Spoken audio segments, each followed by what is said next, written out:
SBS 비즈 시청자 여러분 주목하세요. 어려운 주식 투자가 쉬워지는 방법. 실시간 주식 정보 무료 추천주 제공. 하단 카카오톡 링크를 통해서 바로 입장하세요. 이번 반등권에서 비중을 줄여줘야, 그러니까 서학개미님들을 향한 얘기인데요. 서학개미님들이 만약에 여기서, 그때 제가 왜 여러분들에게 얘기했잖아요. 엔비디아 잘 팔았다, 그 시점에서 잘 팔았다 이런 얘기 했잖아요. 잘 팔았으면 됐는데 못 파신 분들이 있어요. 그분들 같은 경우는 이제 물린개미님이 됐는데, 이번 반등권에서 팔고 나와야지, 안 팔고 나오면 또 저 밑으로 떨어질 수 있다라는 개념이 생기게 되는 거죠. 예, 그 점은 생각해 주셔야 될 것 같고요. 따라서 핵심 종목들의 지지 라인을 한번 보셔야 되는데, 이거 먼저 한번 볼게요. 자, 여기서 이상한 말이 한번 있습니다.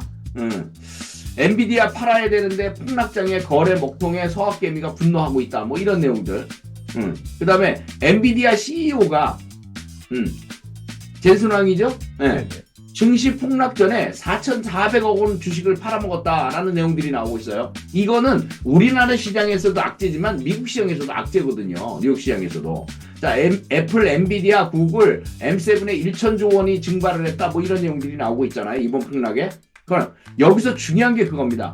꼭지를 찍고 떨어지는데 여기서 뭔가를 받으려고 하면 안 됩니다. 제가 지지선은 일단 거드렸지만 거기서 받으려고 하면 안 돼요. 지금 이런 나타나고 있는, 예를 들어서 엔비디아 슈퍼 AI 칩의 설계에 결함이 생겼어요. 최소 석 달 동안 양산이 지연됩니다.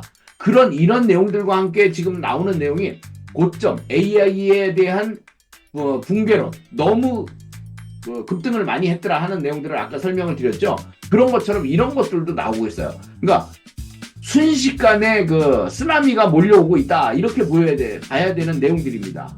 하다못해 CEO까지도 주식을 팔았다라는 내용까지 나오는 거는 진짜 좋지 않은 내용들이 나온 겁니다.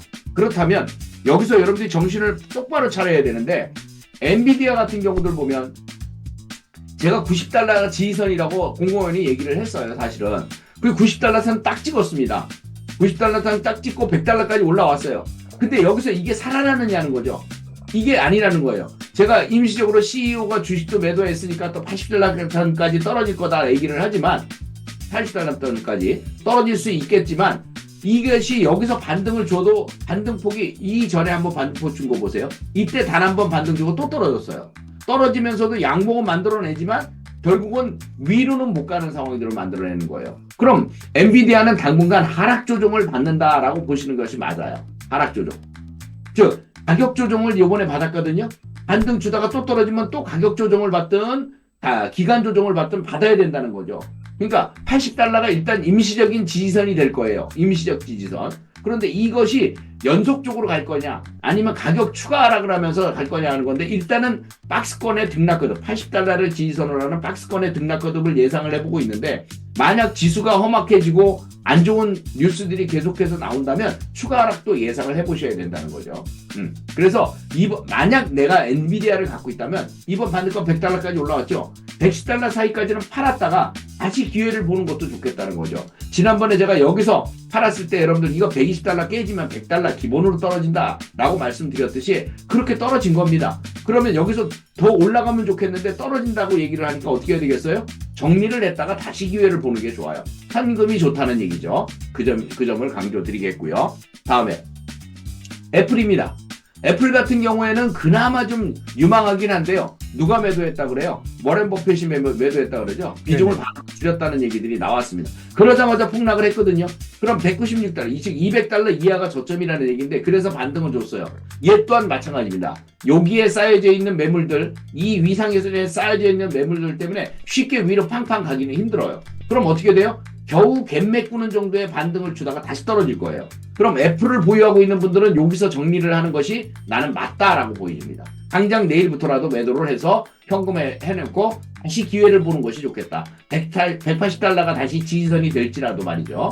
그런 쪽으로 그때 보고 다시 180달러가 됐든 아니면은 엔비디아가 80달러가 됐든 어찌됐든 간에 저점을 확인해야 여러분들은 매수할 수 있는 것이지, 지금 이런 시점에서 물렸다고 넋놓고 있으면 안 되는 거고, 오히려 위험은 좀 피해가는 그런 전략을 쓰는 게 맞겠다라는 판단입니다. 다음에 테슬라입니다. 테슬라가 180달러 지지선이 있었는데 맞아요. 예측했는데 그대로입니다. 180달러 저점 찍어놓고 빵 하고 반등 들어왔거든요. 그게 지지선이었어요. 그런데 이 지지선에서 이 상승폭이 오래 갈 것이냐 하는 것이 제일 문제인데 아닙니다. 오래 못 갈 것 같아요. 오래 못 갈 것 같고 반등폭 주다가 또 떨어집니다. 그럼 170달러 전후가 지지선이 되는데 여기가 지지선이 되는데 그때 만약에 시장이 좀 진정이 되고 등락거듭이 될지 추가 하락을 할지는 모르는 일이에요. 그러면 테슬라를 보유하고 있는 분들은 여기 사이에서 200달러 선에서 이 상권에서 한번 정리를 한번 했다가 다시 기회를 보는 것도 괜찮은 방법이다. 이렇게 설명을 드릴 수 있겠어요. 네. 제가 예전에 웹툰을 여러분들에게 설명을 드렸을 겁니다. WBTN.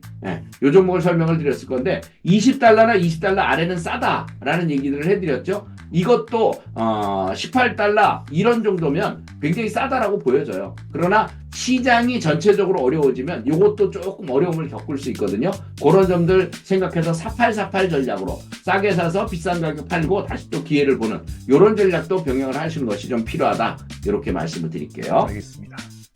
자, 그럼 이제 뉴욕 증시를 봤으니 이제 우리나라 증시를 한번 보도록 하겠습니다. 사실 요번에 코스피 코스닥이 폭락하는 바람에 마이너스 8%, 마이너스 12%가 폭락했습니다. 코스피 마이너스 8%, 코스닥 마이너스 12%. 일본 증시는요, 12% 폭락하고서 오히려 반등을 10%까지 줬어요. 근데 우리나라 증시는 그렇게까지 주지 않았습니다. 그러니까 결국 뭐예요? 8월 5일날 폭락하고 8월 6일날 반등을 줬는데 하프라인 근처까지밖에 반등을 못 줬다는 얘기예요. 그럼 우리나라 증시는 쉽게 해서 일본 증시보다도 못한다는 얘기죠. 네, 그런 흐름을 만들어냈습니다. 여기서 이제 제일 중요한 게 우리나라 코스피나 코스닥이 이제 본격적으로 상승을 시작할까? 여기에 대해서는 제가 NO라고 말씀드립니다. 네, 본격 상승 못합니다. 그래서 이번 분석이 중요한 겁니다. 다른 종목들을 갖다가 다 제치고 이 지수를 분석해 드린 이유는 거기에 있습니다. 자, 코스피 지수 한번 보시죠.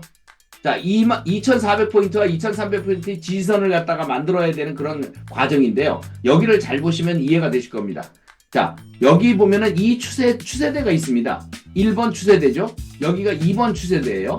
지금 우리나라 코스피 지수가 올라왔던 흐름입니다. 근데 여기 깨지는 자리가 한번 생기죠? 여기 깨지는 자리가 한번 생깁니다. 여기도 한번 지금 깨지는 자리가 생겼죠? 즉 추세선을 이탈하는 겁니다. 상승 추세선을 이탈을 했다라고 볼 수 있습니다. 상승 추세선을 이탈을 했다. 이탈하고 나서 이만큼 떨어지다가 다시 간 거고 이번에도 이탈을 했는데 이번에 떨어지는 이탈은 좀 다릅니다. 이때하고는 다릅니다.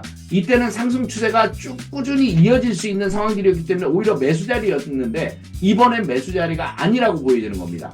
이건 잘못 매수하면 다시 또 고생을 하는 그런 상황들이 생길 겁니다. 그래서 제가 임시로 지지선을 그어봤습니다. 2400포인트와 2300포인트의 지지선이 있는데요. 요번에 찍어놓은 게 2400포인트 지지선을 찍고 하락폭을 줄여준 겁니다. 이 봉이, 이 주봉이 저점을 찍어놓고 올라준 겁니다. 근데 과연 여기서 아까 얘기했듯이 미국 증시와 그 다음에 엔비디아를 비롯해서 여러 종목들을 분석했을 때 제가 계속 간다고 얘기했습니까? 못 간다고 얘기했죠. 네. 그러면 우리나라 증시도 쉽게 못 갑니다. 그들이 못 가면 빅3 종목들이 못 가고 나스닥 지수가 못 가면 우리나라 지수도 쉽게 못 갑니다. 그럼 결국은 다시 꺾어지는 흐름들을 만들어내야 될 텐데 저는 소원이 2300포인트, 2400포인트 여기서 지지 라인을 만들어주고 등락거듭만 해도 다행이다 이렇게 생각을 합니다. 박스권 등락거듭만 해도 다행이다 이렇게 생각을 합니다. 더 많은 실시간 투자 정보가 필요하시다면 검색창에 SBS 비즈의 재테크존 크존을 검색하세요.